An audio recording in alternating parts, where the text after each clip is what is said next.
नमो नारायणाय जी। जय श्री राधे। मैं प्रणव ओझा आपका हार्दिक स्वागत करता हूं अपने YouTube चैनल भाग्य नेत्रम पर। आखिरकार वह समय आ गया जिसकी आप 1.5 वर्ष से प्रतीक्षा कर रहे थे। 1.5 वर्ष एक बहुत बड़ा समय होता है। 18 महीने किसी चीज का इंतजार यदि हम कर रहे हैं और वह आ रहा है तो यह बड़ी ही सुखद स्थिति होती है। राहु और केतु, इनका गोचर परिवर्तन हो रहा है 23 सितंबर 2020 को। मार्च 2019 से यह क्रमशः मिथुन और धनु राशि में थे, परंतु अब 23 सितंबर 2020 को यह 18 महीने के लिए राहु आ रहे हैं वृषभ राशि में और केतु आ रहे हैं वृश्चिक राशि में। बहुत बड़ा परिवर्तन है यह। राहु केतु कोई सूर्य चंद्र मंगल बुध शुक्र की तरह नहीं है कि हर 25-50 दिन पर गोचर बदल रहे हैं। यह 1.5 वर्ष में गोचर बदलते हैं और 1.5 वर्ष वहीं टिके रहते हैं। तो यह एक बहुत बड़ा योग होता है, बहुत बड़ा संयोग होता है।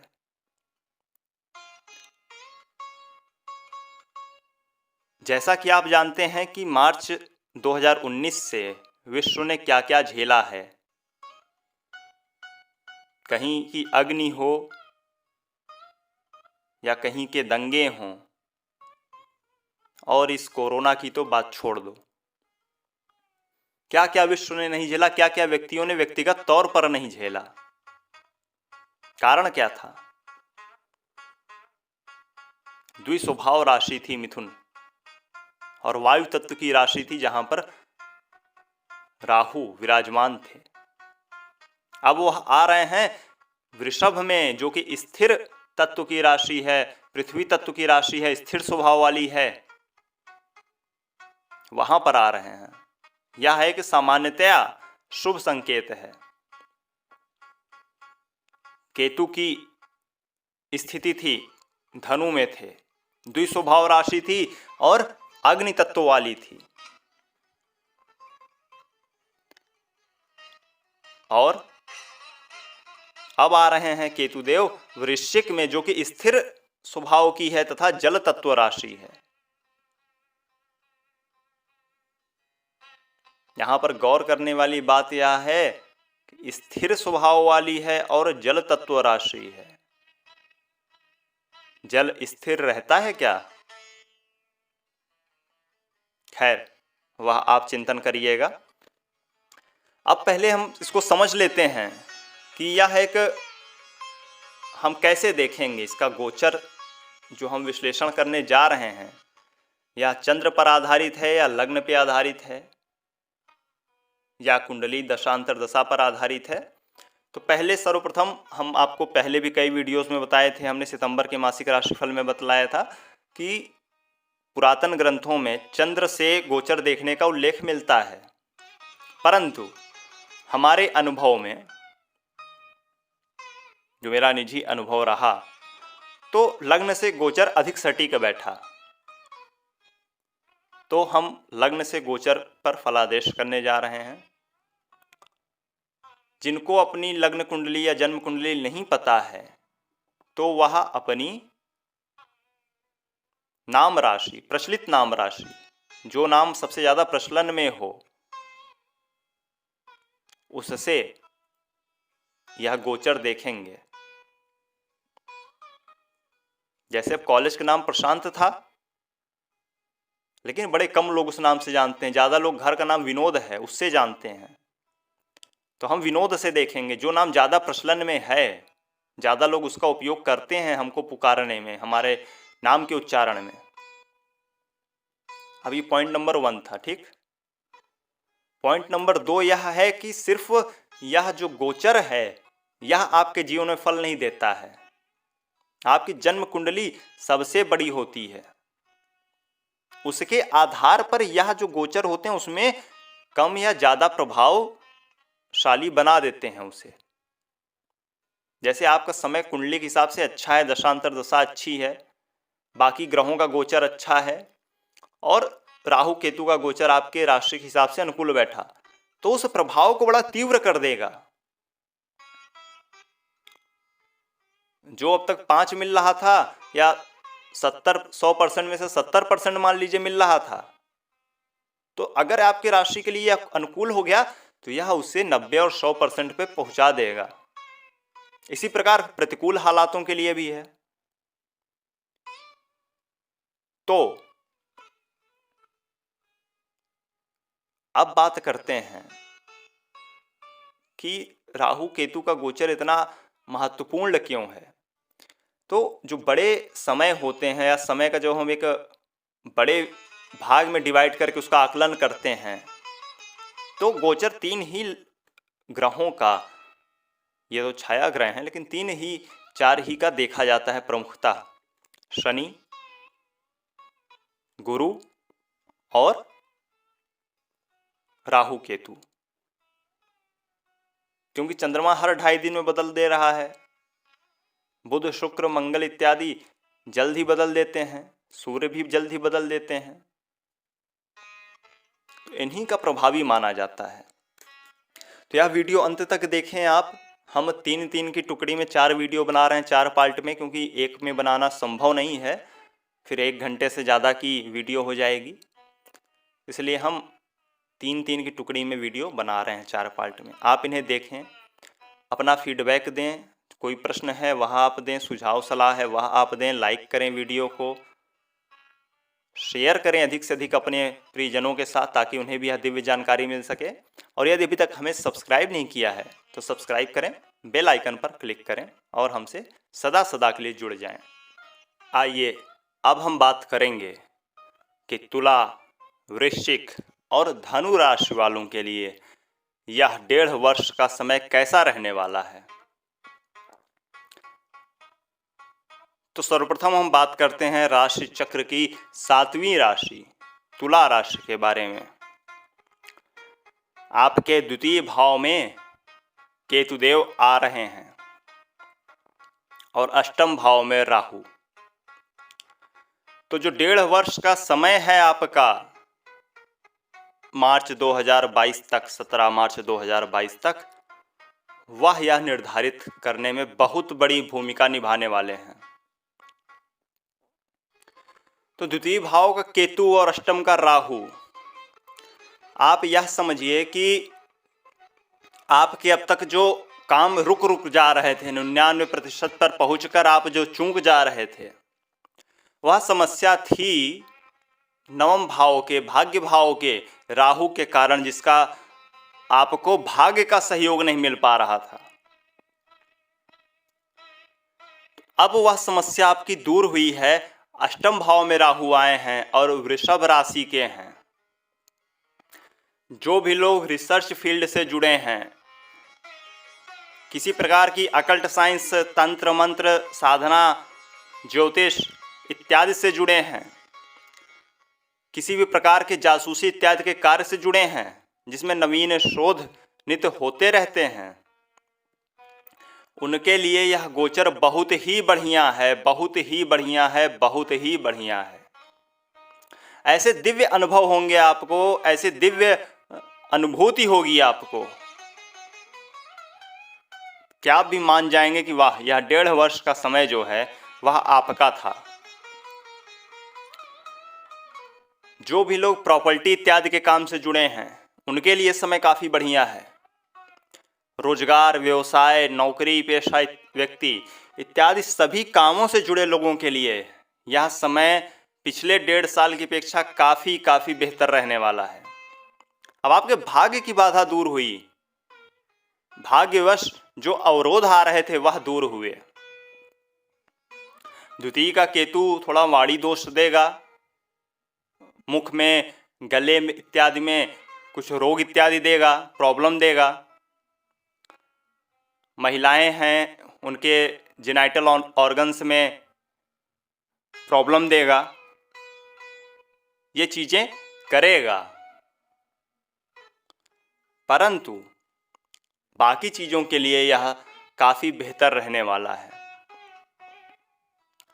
अब जैसा कहा कि वाणी में दोष देगा, तो आप अपनी वाणी के कारण, मतलब कहीं पे उग्रता दिखा देने के कारण, हो सकता है कुछ सगे संबंधी आपसे रुष्ट हो जाएं। और एक ध्यान देने वाली बात कि पेट संबंधी रोग जो हैं वो आपको अधिक बढ़ सकते हैं, क्योंकि केतु की पंचम दृष्टि जो है वह छठे भाव पे है, रोग भाव पे है, और शनि देव की दृष्टि भी छठे भाव पे है, वो भी मकर राशि में बैठ के मीन राशि को देख रहे हैं।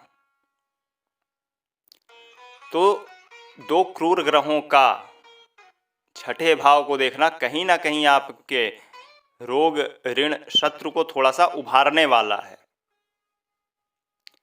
परंतु बाकी चीज़ों के लिए, प्रॉपर्टी इत्यादि खरीदने के लिए, उसमें निवेश के लिए या बहुत ही बढ़िया समय है। जो लोग भी लॉटरी या शेयर मार्केट इत्यादि कामों को देखते हैं, थोड़ा सा शॉर्ट टर्म में अच्छा मुनाफा पाना चाहते हैं, उनके लिए यह समय काफ़ी बेहतर है। तो कुल मिलाकर यदि आप मेहनत करने से नहीं चूकते हैं तो यह 1.5 वर्ष आपको काफ़ी कुछ देने वाला है। चूंकि कारण क्या है कि लग्नेश की ही राशि में बैठा है राहु, तुला राशि में, तुला लग्न में अष्टमेश जो है वह भी शुक्र की ही राशि है, वृषभ, जहां पर राहु का गोचर है। तो यदि आपकी कुंडली में शुक्र थोड़ा भी स्ट्रांग पोजीशन में है तो आपका यह 1.5 वर्ष काफ़ी बेहतर रहने वाला है।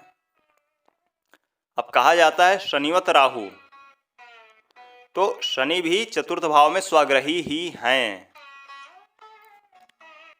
अब उससे पूर्व हम आपको तुला राशि वालों के लिए सर्वश्रेष्ठ उपाय बतलाएं।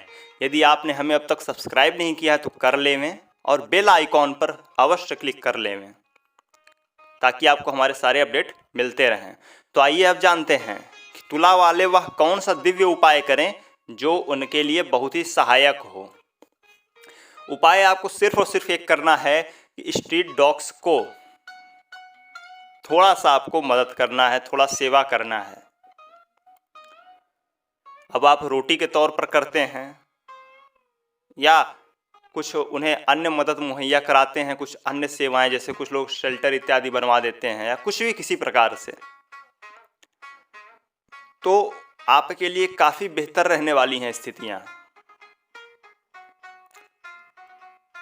क्योंकि केतु देव के यदि हम नकारात्मक प्रभाव से थोड़ा सा बच जाते हैं तो यह समय काफ़ी बेहतर है।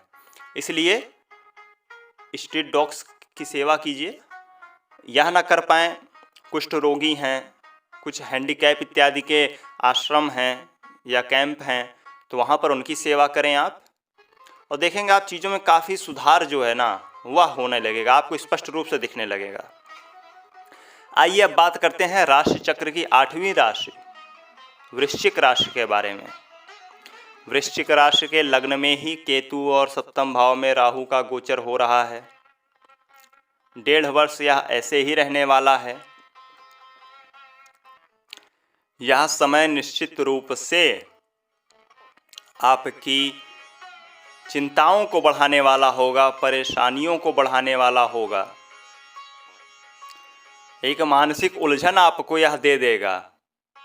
इस बात का ध्यान रखना है। आपके द्वारा लिए गए फैसले गलत होंगे, आपके द्वारा लिए गए निर्णय गलत होंगे, आपकी द्वारा कही गई बातों का प्रभाव अब लोगों पर उस तरीके से नहीं पड़ेगा जैसे पहले पड़ा करता था। कुल मिला के आपके आभा मंडल में, आपके ऑरा में थोड़ी सी कमी आएगी, जिसके कारण आप लोगों को कम प्रभावित कर पाएंगे और थोड़ी सी समस्याएं आपकी तरफ खींची चली आएंगी। अब हमने कहा कि लोगों को प्रभावित नहीं कर पाएंगे और बड़े बुजुर्ग निर्णय आपके गलत होंगे। तो इसका तोड़ क्या है भाई, इसकी काट क्या है, इसका उपाय क्या है? उपाय ये है कि हम स्वयं से निर्णय लें ही ना। कोई बड़ा बुजुर्ग है, कोई हमारा गुरु इत्यादि है, तो उनके द्वारा बताए गए निर्णय को हम फॉलो करें तो हमारे निर्णय गलत नहीं होंगे।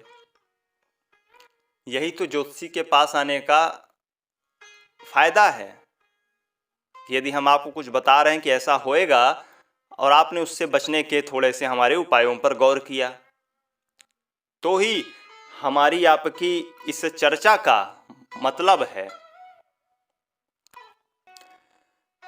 जो सप्तम का राहु है यह ब्याहु भी है, तो विवाह इत्यादि के योग भी बहुत अधिक बनेंगे। और मकर का गुरु जो है उस पर पंचम दृष्टि भी देगा सप्तम भाव पे, वैवाहिक भाव पे, तो योग बड़ी तेजी से बनेंगे विवाह होने के, जो लोग अविवाहित हैं।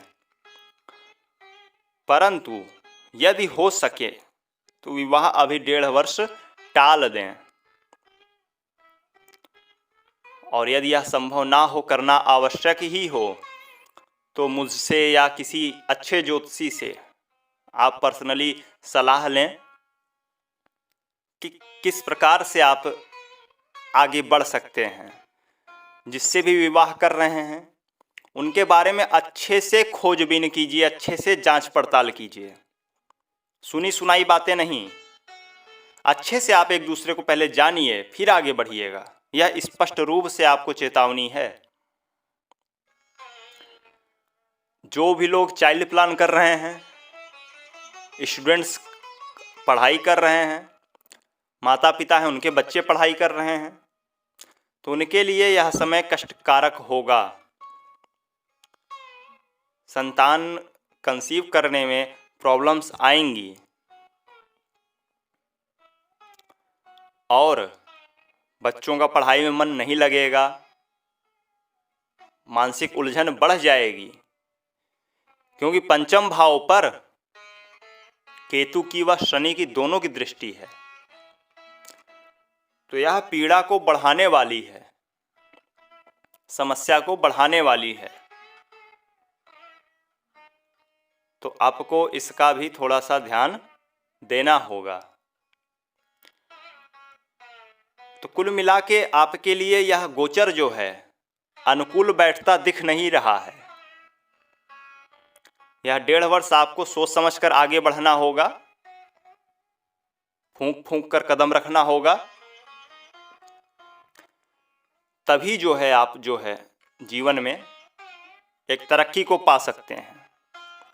तो सबसे बढ़िया इनके उपाय क्या हैं उसको हम जानें। इससे पूर्व यदि अभी तक आपने हमें सब्सक्राइब नहीं किया है तो कर लेवें, बेल आइकॉन पर क्लिक अवश्य कर लेवें, ताकि हमारे अपडेट आपको मिलते रहें। अब ठंड आ रही है तो गरीबों को कंबल इत्यादि बांटना है, यह आपके लिए सर्वश्रेष्ठ उपाय होगा। यह नहीं कर पा रहे हैं तो स्ट्रीट डॉग्स को, गली के कुत्तों को, जो पालतू ना हो, ध्यान दीजिए स्ट्रीट डॉग्स इसीलिए कह रहे हैं, तो उनको हम रोटी देते हैं ना, तो रोटी में थोड़ा सा उसकी रोटी की सतह पे थोड़ा सा दूध लगा दीजिए, दूध चुपड़ दीजिए, जैसे तेल या घी चुपड़ते हैं वैसे ही थोड़ा सा, और फिर भैरव जी का ध्यान करते हुए उन्हें रोटी दीजिए। जरूरी नहीं कि आप सबको दीजिए, 1 2 3 जो भी आपकी सामर्थ्य हो उनको प्रतिदिन आप दीजिए। तो इससे काफ़ी कुछ आपके जीवन में सुधार जो है वह आने लगेगा। फिर मैंने जितने नकारात्मक परिणाम बताए उनकी प्रतिशतता कुछ कम हो जाएगी। यही तो उपायों का महत्व है, इसीलिए हम उपाय करते हैं। तो आप ऐसा करें और फिर आप अपने अनुभव हमको बतलाइएगा। अब बात करते हैं कि राशि चक्र की 9वीं राशि अर्थात धनु राशि का कैसा रहेगा यह 1.5 वर्ष का समय। तो आपके द्वादश भाव में केतु का गोचर है और छठे भाव में राहु का गोचर है। जिस प्रकार से किसी पंछी को काफ़ी दिनों से कैद किया गया हो और अचानक से उसका पिंजड़ा खोल दिया जाए, कैसी मस्ती में वह भागता है, वैसा ही हाल कुछ आपका है। जो 1.5 वर्ष से एकदम बुरे फंसे हुए महसूस कर रहे थे कि किसी ने जकड़ रखा है समस्याओं ने, उनसे मुक्ति का समय है। बहुत जगह से आपके पास काम के ऑफर आएंगे, बहुत जगह से काम आएंगे। जो भी धन इत्यादि के काम हैं, जो भी फायदेमंद, रोजगार आप कर रहे हैं, व्यवसाय कर रहे हैं, नौकरी कर रहे हैं, तो उसके लिए काफ़ी बेहतर समय है। बहुत सारी अपॉर्चुनिटीज आएंगी आपके पास। पुराने आपके कर्ज हैं, वह यदि आपने पैसे दिए हैं तो वो वापस आएंगे, यदि आपने लिए हैं तो उनको चुकाने के योग जो हैं वह बनेंगे। एक नेगेटिव पॉइंट यह है कि आपकी नींद थोड़ी डिस्टर्ब होगी। वैसे भी जब पैसे वगैरह आने लगते हैं तो नींद चैन उड़ ही जाता है, तो नींद आपकी थोड़ी डिस्टर्ब होती दिख रही है। जो लोग विदेश आदि जाने वाले थे, वीज़ा इत्यादि उनका लगना था, उनको थोड़ी सी प्रॉब्लम होगी, उतनी आसानी से काम अब होगा नहीं। और इसके अलावा थोड़ी सी घर में कलह जो है वह होती दिख रही है। आंतरिक कलह घर में बढ़ रही है। बाकी धन के लिए और चीज़ों के लिए यह समय काफ़ी बढ़िया है। राजनीति से आप हैं तो आपको कुछ अच्छा पद मिलता दिख रहा है, कुछ अच्छी नई जिम्मेदारियां मिलती दिख रही हैं। प्रॉपर्टी में कोई बड़ा निवेश करने से बचिए। अभी हमें कोई ऐसा निवेश नहीं करना है बड़ा, और यदि करना है तो किसी ज्योतिषी से पर्सनली सलाह लेकर तब आगे बढ़िएगा।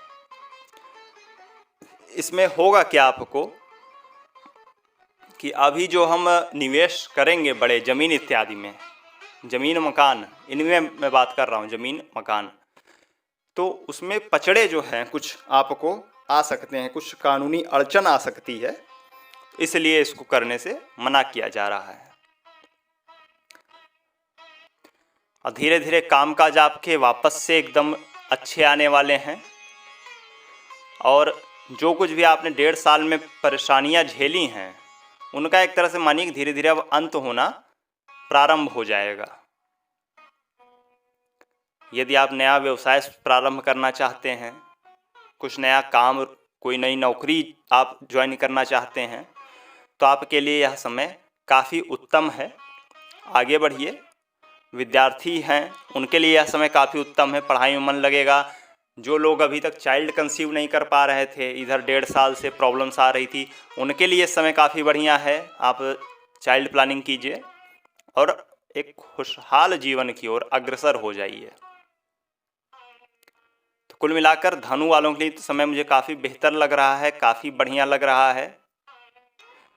अब बात करते हैं कि धनु वालों के लिए कौन सा दिव्य उपाय किया जाए। उससे पूर्व यदि अभी तक आपने हमें सब्सक्राइब नहीं किया है तो कर लेवें, बेल आइकॉन पर अवश्य क्लिक कर दीजिएगा, जिससे हमसे आप सदा सदा के लिए जुड़ जाएं। तो धनु वाले जो उपाय करें वह यह करें, गणेश जी का कोई मंत्र है, चाहे वो गंगणपतये नमः है या गणपति द्वादश नाम स्तोत्र है या गणेश जी का संकट नाशन स्तोत्र है, तो कोई भी उनकी उपासना जो है वह करते रहें। और 3 या 5 या 7 की मात्रा में करें पाठ या जप, जो भी कर रहे हैं। माला जप कर रहे हैं तो 7 माला जैसे है, पाठ कर रहे हैं तो 7 पाठ नित्य करें। चीज़ें आपके लिए और भी बेहतर होती जाएंगी, भाग्य से ज़्यादा आपको मिलना प्रारंभ हो जाएगा।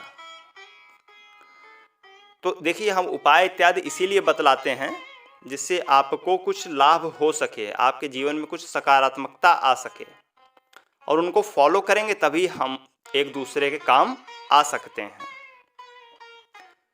तो जिन्होंने भी अब तक सब्सक्राइब नहीं किया है अवश्य करें। अक्सर लोग बेल आइकॉन दबाना भूल जाते हैं, तो वह क्लिक करें और वहाँ पर ऑल पर टिक करें। तो खोज करें, अनुभव करें और आनंद को प्राप्त हो जावें। लाइक करें, शेयर करें और सब्सक्राइब करके जुड़ जावें। श्री राधे।